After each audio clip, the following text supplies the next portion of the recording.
안녕하세요. 설명절 잘 보내셨어요? 고생 많이 하셨죠? 박수 한번 치고 하겠습니다. 위로의 박수. 우리 고생한 여러분들, 네, 수고 많으셨습니다. 저는 그냥 뷔페에서 밥만 먹고 말았는데 부모님들이 안 계시니까 이제. 자, 오늘 169페이지 할 차례죠. 169페이지 계약서 작성 의무입니다. 최근에 보면 계속 시험에 출제되고 있습니다. 계약서 작성이. 민법에서는 계약서를 반드시 문서로 작성해야 된다 하면 X입니다. 민법은 문서로 해야 된다 반드시 이런 말 나오면 무조건 X입니다. 민법 지문은 모든 것 다 구두로 해도 됩니다. 말로 해도 됩니다. 근데 우리 공인중개사법에서는 반드시 계약 성립되면 문서로 계약서 작성해야 됩니다. 안 하면 계약 성립은 하지만 업무 정지 사유가 되겠습니다. 그래서 양가로 1번 계약서 필요적 기재사항. 계약서는 법정 서식이 없습니다. 그래서 국토교통부 장관이 표준 서식을 정해서 사용을 권장할 수 있고, 그 계약서에는 반드시 9가지가 기재되어야 합니다. 우리 핵심 비교 정리 프린트는 9번에 있습니다. 9번에. 그래서 계약서 필요적 기재사항이 인물, 계약금, 인권, 조교 이렇게 암기하도록 하겠습니다. 이거는 단순히 암기해야 되는 내용입니다. 거래 당사자, 인적사항, 물건의 표시, 계약일, 그 밖의 약정사항, 거래금액, 물건의 인도일시, 권리 이전 내용, 조건기한, 확인설명서, 교부일자. 요 순서가 아마 교과서하고는 순서가 조금 바뀌어 있습니다. 제 방식대로 암기를 하기 때문에 같이 인물, 계약금, 인권, 조교 같이 시작. 예, 암기해야 됩니다. 인물, 계약금, 인권, 조교. 우리 핵심 비교 정리 프린트는 9번에 있습니다. 자, 그 다음에 작성, 교부, 보존 의무입니다. 동그라미 1번. 법정 서식이라는 것은 법령에 규정된 서식, 법률에 규정된 서식을 법정 서식이라고 하는데 법정 서식이 없다. 따라서 국토교통부 장관이 표준 서식을 정하여 그 사용을 권장할 수 있습니다. 계약서 동그라미 2번에 보면 5년 동안 보존해야 됩니다. 5년 보존. 확인설명서, 전속중개계약서는 3년 보존, 거래계약서는 5년 보존입니다. 예, 우리 프린트에 다 5년, 3년 정리는 되어 있습니다. 나중에 여러분들이 찾아보시고요. 자, 그 다음에 소속공개사의 의무입니다. 소속공개사는 계약서를 작성할 의무도 없고 보존할 의무도 없습니다. 다만 계약서 작성을 안 해도 되는데 할 수도 있습니다. 하면서 거짓 계약서를 작성하게 되면 자격정지 사유가 되겠습니다. 그리고 양가로 3번 서명 및 날인 의무입니다. 양가로 3번 서명 및 날인 의무.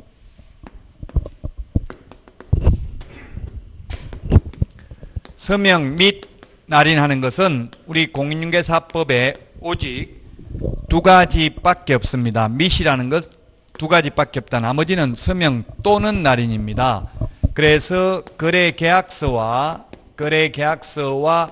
확인설명서만, 확인설명서 이 2개만 서명 및 날인합니다. 서명 및 날인을 누가 하느냐 하면 개업 공인중개사가 합니다. 그 다음에 법인인 경우에는 대표자, 분사무소인 경우에는 책임자가 서명 및 날인합니다. 그리고 당해 업무를 수행한 소속 공인중개사가 있을 경우에는 소속 공인중개사도 개업 공인중개사와 함께 서명 및 날인해야 됩니다.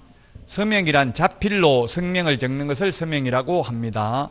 기명날인이라고 하면 등기법에서 기명날인은 성명만 기재되어 있으면 됩니다. 즉 스탬프 도장을 만들어서 찍어도 되는 게 기명날인입니다. 근데 서명날인은 반드시 자필로 성명을 적어야 됩니다. 책임의 소재를 명백히 하기 위해서. 자, 그 다음에 양가로 4번 거짓 기재 금지 의무입니다. 거짓 기재하면 안 된다.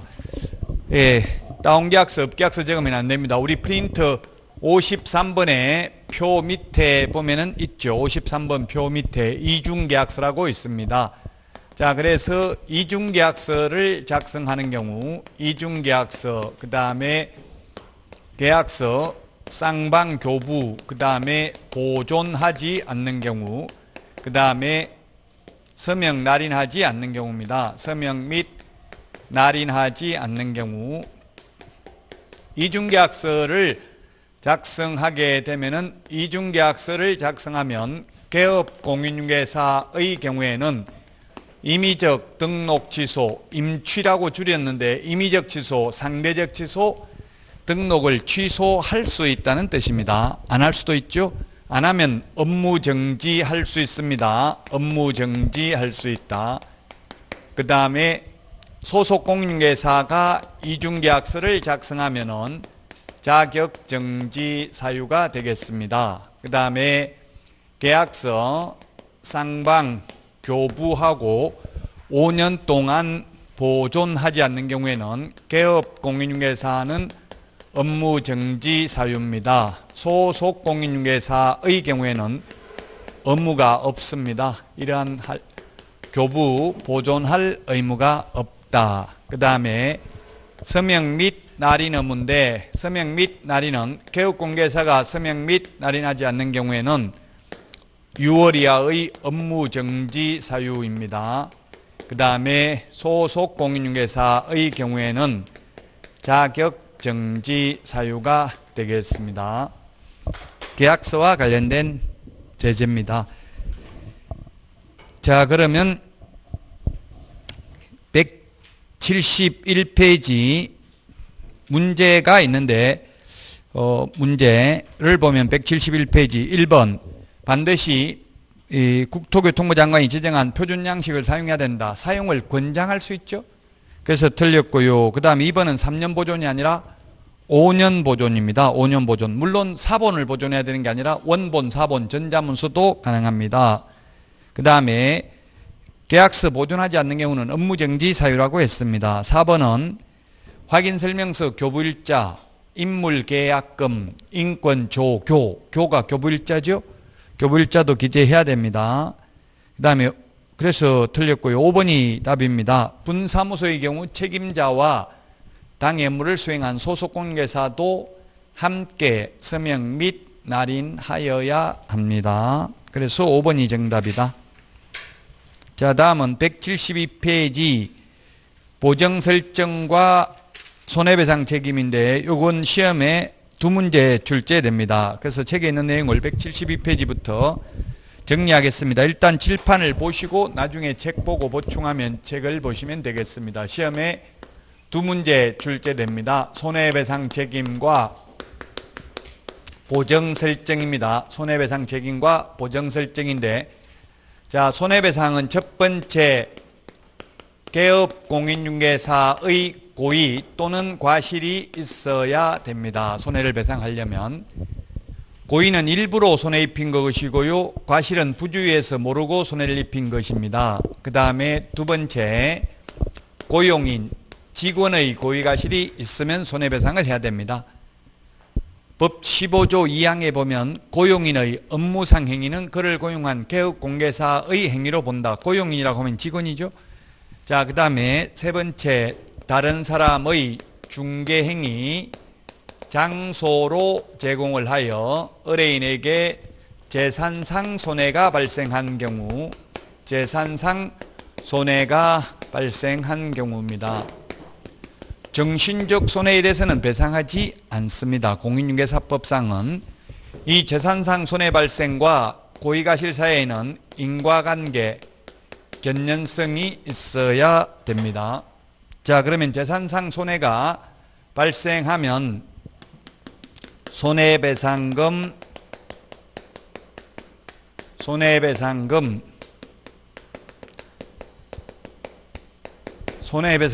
지급 청구를 합니다. 손해배상금 지급 청구는 손해를 입은 의뢰인이 보증기관에, 즉 보험회사에 돈을 청구하는 절차입니다. 손해배상 청구할 때 말로만 손해 발생했다고 하면 안 되고 손해가 발생했음을 입증하는 서류를 제출해야 되는데 그 입증하는 서류는 손해를 입힌 사람하고 손해를 입은 사람, 당사자 간에 손해배상 합의서가 있거나 합의가 안 되었을 경우에는 승소 판결문이 있거나 또는 판결문과 동일한 효력이 있는 화해조서, 청구일락조서, 조정조서, 지급명령서 이런 것 중에서 하나가 있으면 됩니다. 손해배상금 지급 청구를 하면 손해배상금을 지급을 해주는데 지급은 보증기관이 의뢰인에게 직접 지급을 합니다. 지급하고 나면 다 끝나는 게 아니라 15일 이내에 재보정 설정을 해야 됩니다. 다시 보정 설정을 해야 되는데 재보정 설정은 서울보정보험이나 그 다음에 협회, 공제의 경우에는 다시 가입을 해야 됩니다. 그 다음에 공탁의 경우 현금이나 유가증권을 법원에 공탁 맡겨놓은 경우는 부족분을 보충해야 됩니다. 손해배상금을 지급하고 나면 다 끝나는 게 아니라 구상권을 행사할 수 있습니다. 구상권을 행사할 수 있는데 구상권 행사는 보증기관이 즉 보험회사가 개업공인중개사에게 구상권을 행사하고 개업공개사는 다시 직원의 잘못이 있다면 고용인 직원에게 구상권을 행사할 수 있습니다. 자, 이런 손해를 배상하기 위해서 보정 설정을 해야 되는데 보정 설정 방법은 세 가지가 있습니다. 세 가지가 있는데 첫 번째 서울보정보험에 가입하는 방법이 있고 그 다음에 협회 공제 가입하는 방법이 있고 그 다음에 법원에 공탁하는 방법이 있습니다. 이 셋 중에서 아무거나 선택해도 됩니다. 세 개 다 선택을 해도 됩니다. 다만 이 공탁을 한 공탁금은 개업공개사가 폐업을 하거나 사망을 하더라도 3년간 회수할 수 없다. 우리 프린트 46번에 11번에 있습니다. 46번에 11번.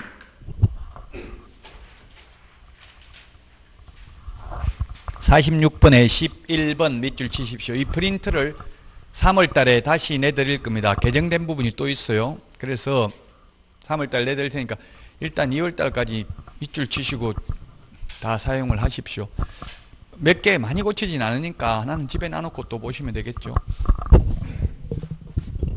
자, 그래서 3년간 회수할 수 없다. 우리 민법 시험 범위가 103조부터 766조까지인데 766조에 보면 손해배상 소멸시효가 나와 있습니다. 손해가 발생한 날로부터 3년, 손해가 있음을 난 날로부터 손해가 발생한 날로부터 10년, 손해가 있음을 난 날로부터 3년 지나면 시효로 소멸됩니다. 그래서 3년간 회수할 수 없습니다. 협회 회원은 반드시 공제 가입해야 된다 하면 X입니다. 모든 개업공개사는 이 셋 중에서 아무거나 선택하면 되는 게 똑같습니다. 자, 그 다음에 보정설정 금액이 있는데 보정설정 금액은 우리 52번 프린트 52번인가요? 프린트 52번 맨 밑에 한번 보세요. 법인 52번이에요? 54번이에요? 52번 맞아요? 52번 맨 밑에 보면 법인의 경우 2억 원 이상 가입을 해야 됩니다. 그 다음에 법인의 분사무소는 사무소마다 1억 원 이상 가입해야 되고요. 52번 프린터. 그 다음에 개인의 경우에는 2억 원이 아니라 1억 원 이상 가입을 하고 그 다음에 지역농업협동조합은 지역농협은 1천만 원 이상 가입을 해야 됩니다. 이상입니다. 그 다음에 보정 설정 시기, 보정 설정 시기는 우리 프린터 56번 맨 위에 있습니다. 처음에 보정 가입은 등록 후 반드시 등록을 해야 됩니다. 무등록 중개업자는 가입할 수 없습니다. 등록 후 업무 개시 전에 또는 등록증 교부 전에 보정 설정을 해야 됩니다. 무등록 중개업자는 가입할 수가 없다. 그 다음에 두 번째, 분사무소 설치 신고나 매수 신청, 대리인 등록 신청, 이 두 개는 미리 보정 설정을 해야 됩니다. 분사무소 설치 신고서에 보정 설정 증명서를 제출해야 됩니다. 미리 가입하고. 그 다음에 보정의 변경은 효력 있는 기간 중에 보정 변경이 가능합니다. 그 다음에 기간이 만료되었을 때는 만료일까지 다시 가입을 해야 됩니다. 자, 효력 있는 기간 중이라고 하면 1년짜리를 가입했다 하더라도 1년 만기 끝나기 전이라도 중간에 만약에 서울보증보험을 가입했다가 협회 공제로 바꾸고 싶으면 먼저 협회 공제를 가입하고 종전 서울보증보험을 해약하면 해약환급금 돌려줍니다. 효력 있는 기간 중에는 바꿀 수 있습니다. 그런데 이론적으로는 바꿀 수 있지만 현실적으로 바꾸면 손해죠. 시험에 이론적으로는 1년짜리 가입했으면 1년 끝나야 다른 보증으로 변경이 가능하다 하면 X입니다. 효력 있는 기간 중에 바꿀 수 있습니다. 만기 끝나면 만료일까지, 끝나는 날까지 다시 가입하면 됩니다. 그 다음에 손해배상 해주고 나면 15일이네. 15일은 우리 프린터 49번에 동그라미 1번에 있죠. 15일이네. 시험에 15일 대신에 30일 이런 식으로 X로 출제됐습니다. 30일, 15일 이런 숫자는 사실 암기를 해야 되죠. 암기하라는 말을 저도 옛날에 EBS 강의하고 이럴 때는 TV에 나가서 암기하라는 말을 안 했는데 솔직히 말하면 암기해야 됩니다. 그런데 그렇다고 해서 지금 암기한다고 이게 시험 볼 때까지 절대 안 가죠. 듣고 잊어먹고 거듭되는 고통을 받아야 돼요. 또 3월달부터 새로 시작하고 5월달, 7월달 계속 두 달마다 새로 시작합니다. 그러니까 계속 듣고 잊어먹고 반복하면 돼요. 1, 2차 같이 하시는 분은 그냥 민법만 열심히 하시고 나머지 2차 과목은 수업만 잘 들으면 나중 되면 다 점수 오히려 민법보다 더 잘 나옵니다. 지금은 어렵지만 뭐 15일이 프린트 2장 안에 다 있다고요. 그 2장만 다 기억하면 80점은 받는다고요. 프린트 내드린 거 2장. 여러분들이 공부하기 쉽게 3년은 3년대로 5년 5년대로 다 정리를 제가 찾아서 해놨어요. 그래서 지금 어떤 분이 저 2장을 다 암기하니까 5일 걸리더래요. 5일 걸리고 그 다음 5주 동안 안 받았더라고. 다 잊어먹었대요. 이제 그 별로 의미가 없어요. 그리고 5일 동안 계속 저것만 암기하는 건 그냥 수업 들은 날 그날 최소한 그날 들은 과목은 조금 공부하시는 게 좋고 그 다음에 1, 2차 같이 한다면 민법 위주로 하셔야 됩니다. 자, 그러면 책에 있는 내용을 다 했습니다. 175, 176, 177, 180페이지 다 했고요. 181페이지까지인데 자, 설명해야 될 게 있는데 설명해야 될 거, 이 보정 설정 사실을 설명해야 될 게 있는데 설명해야 될 게 뭐가 있느냐면은 설명사항 설명도 하고 교부도 해야 됩니다. 뭘 설명해야 되냐면 보장금액, 보장 설정 금액은 설명해야 됩니다. 즉 보험금은 설명을 해야 됩니다. 보험금은 설명을 해야 되는데 보험료는 설명할 의무가 없습니다. 제가 손해 입히면 1억까지 서울보증보험회사에서 배상이 됩니다. 이 말은 해야 되지만 제가 1년에 서울보증보험에 보험료를 10만 3천 원 입금해놨습니다. 이런 말은 안 해도 된다고요. 보험료는 계약자가 내는 돈, 보험금은 수익자가 타는 돈이죠. 보험회사로부터. 그 타는 돈이 저기 1억 저게 보험금이라고요. 제가 손해 입히면 1억까지는 협회 공제금 지급이 보장됩니다. 이 말을 하셔야 된다고요. 보험료는 말할 필요 없습니다. 물론 보험료를 설명했다고 해서 법 위반은 아닙니다. 보험료 내놓은 거 내놨다고 하니까. 그 다음에 보험회사, 그 다음에 공제사업을 행하는 자, 공탁기관 및 그 소재지를 설명해야 됩니다. 그 다음에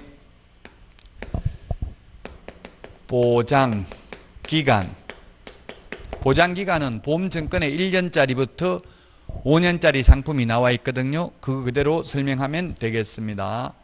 자, 그 다음에 마지막으로 이제 두 문제가 시험에 나오는데 이게 손해배상 책임과 보정 설정이 위반시 제재입니다. 위반시 제재인데 첫 번째 보정 미설정. 처음부터 보정가입을 하지 아니하면 임의적 취소 할 수 있고 취소 안 하면 업무정지 할 수 있습니다. 그 다음에 보장금액 설명을 해야 되는데 설명하지 않거나 그 다음에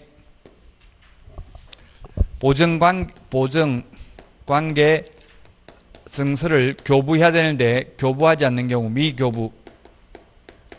이 두 개는 100만 원 이하의 과태료 대상이 되겠습니다.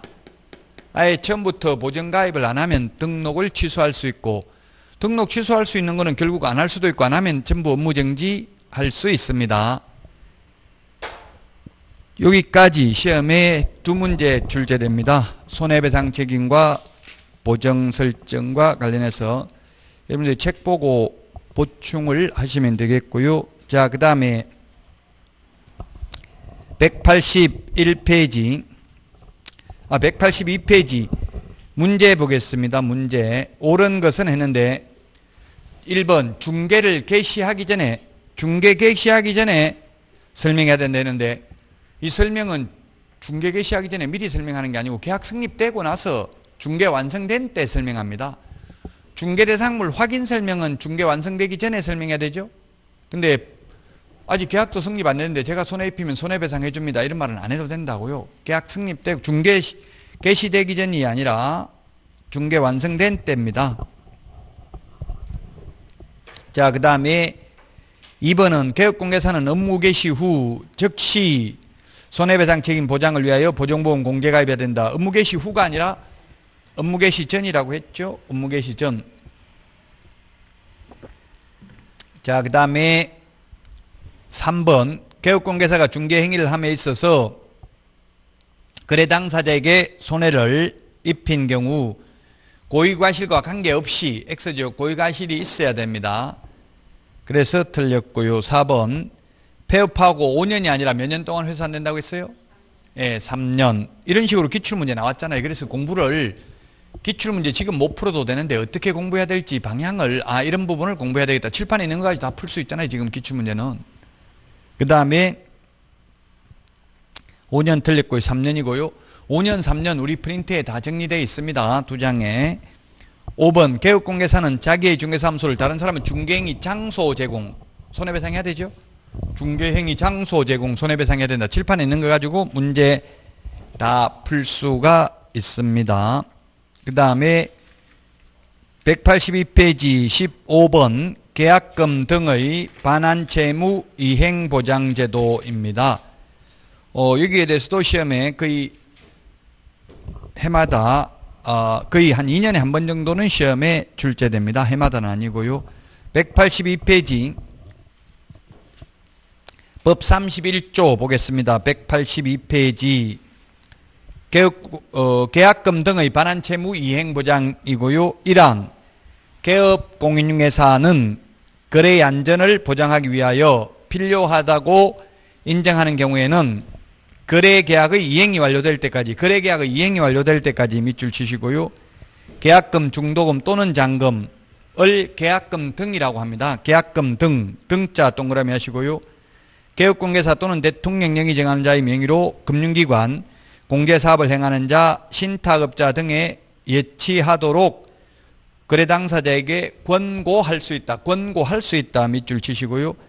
우리 핵심 비교 정리 프린터는 16번에 있나요? 16번 맨 밑에 찾았어요? 16번. 프린터는 16번에 있는 것만 기억하시면 되겠습니다. 16번에 있습니다. 계약금 등의 예치 권고제입니다. 계약금 등의 예치 권고제도. 자, 계약금 등에는 그 16번에 보니까 잔금도 포함이다. 잔금도 포함된다. 강행 규정이 아니고 임의 규정이다. 권고제도입니다. 미국 같은 데서는 이게 에스크로우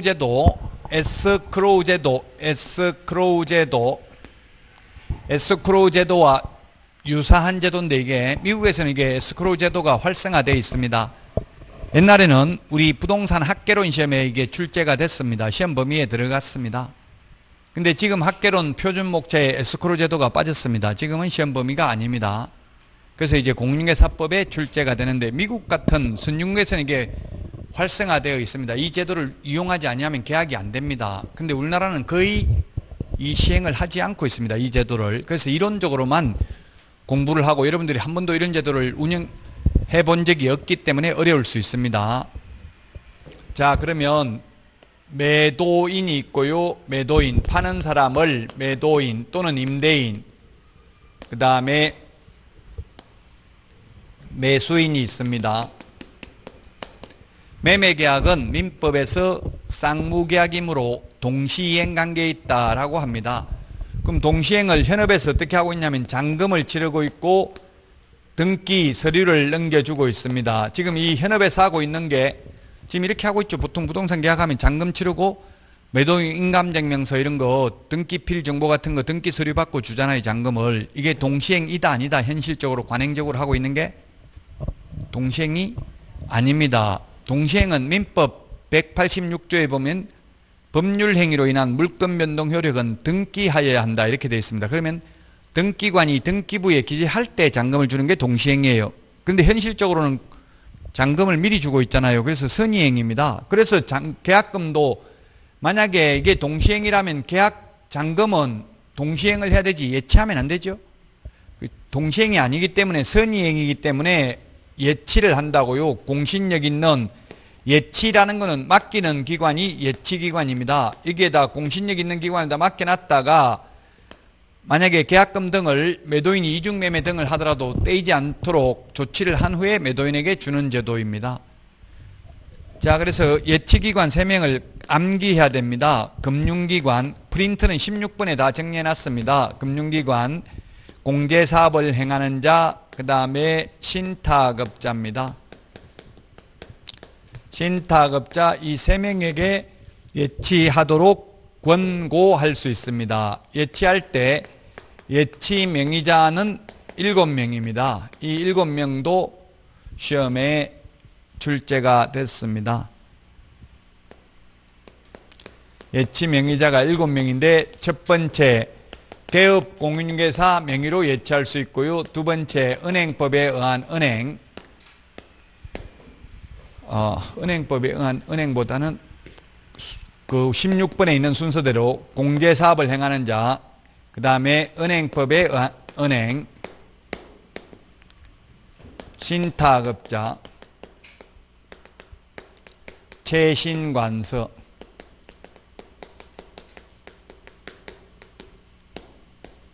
보험업법에 의한 보험회사, 그 다음에 계약 이행관리 전문회사, 즉 에스크로우 업자가 되겠죠. 7명 명의로 예치하도록 권고할 수 있습니다. 7명을 앞머리 글자만 따면 계공은 신체보전입니다. 계공은 신체보전. 시험에 제3자 명의로 예치할 수 있다. 매도인 명의로 예치할 수 있다. 매수인 명의로 예치할 수 있다. 법원 명의로 예치할 수 있다. X로 출제됐어요. 그 예치 명의자 7명도 기억을 해야 됩니다. 계공은 신체보전입니다. 우리 프린터 16 36번의 개공은 신체 보전 순서대로 되어 있습니다.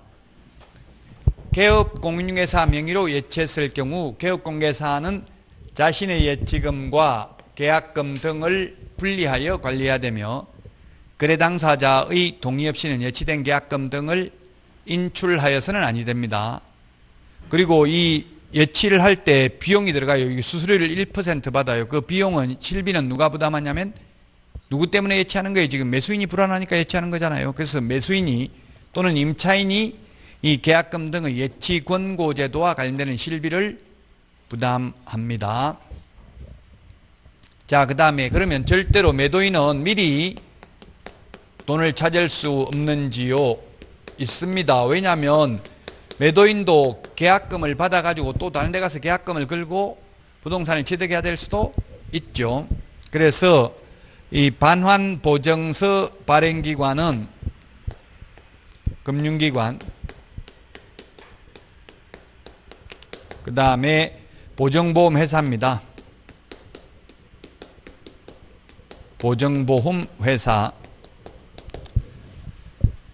이 보증보험회사가 이행보증보험 증권을 꺼내다가 예치명의자에게 제시하고 예치된 계약금 등을 미리 수령할 수 있습니다. 예치명의자에게 제시합니다. 보증보험회사는 서울보증보험 하나밖에 없습니다. SGI라고 하죠. 서울보증보험 하나밖에 없고요. 보험업법에 의한 보험회사는 30개도 넘습니다. 굉장히 많아요. 뭐 삼성생명, 흥국생명, 교보생명 등등 이런 게 전부 다 보험업법에 의한 보험회사가 되겠습니다. 자, 그래서 예치명의자 7명, 예치기관 3명, 반환보증서 발행기관 2명 기억해야 됩니다. 프린트 16번에 있고요. 강행규정이 아니고 임의규정이고 계약 성립될 때까지가 아니라 이행이 완료될 때까지 예치하도록 권고할 수 있습니다. 계약금 등은 잔금도 포함된다는 점을 기억해야 되겠습니다. 185페이지까지 했습니다. 186페이지에 보면은 그 2번에 예치명의자 개공은 신체보전. 자, 답은 3번이죠. 법원 명의로 예치할 수 있다. X라고 기출문제 나왔다고 했잖아요. 개공은 신체보전. 이 7명 암기해야 됩니다. 이런 식으로 기출문제 출제되었습니다. 그 4번, 그 앞 위에 있는 1번 문제도 보면 틀린 것은 했는데 답은 4번이죠. 공제사업을 하는 자의 명의로 예치하도록 권고할 수 없다 했는데 공제사업 개공은 신체보전. 공제사업을 하는 자 명의로 예치하도록 권고할 수 있죠.